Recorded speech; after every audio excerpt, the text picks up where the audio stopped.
Hi, I'm Dr. Ahuva Gamliel from Ibaso in sunny South Florida. Our topic today is how to mash herbs. Well, these are different kitchen utensils that you can utilize. The first one is a mortar and pestle. You can use hummus beans for this and make a nice chunky hummus with garbanzo beans. The next way that you can mash herbs is with a knife and cutting board. I'm mashing garlic here, and you can use it, of course, in cooking and also different therapeutic preparations.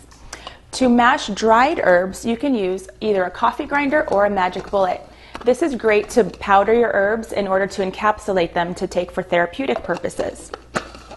Another way to mash herbs is by using this garlic press. Place the garlic into the press and press down. It's very simple, and you can use the garlic in your cookings and other herbal preparations.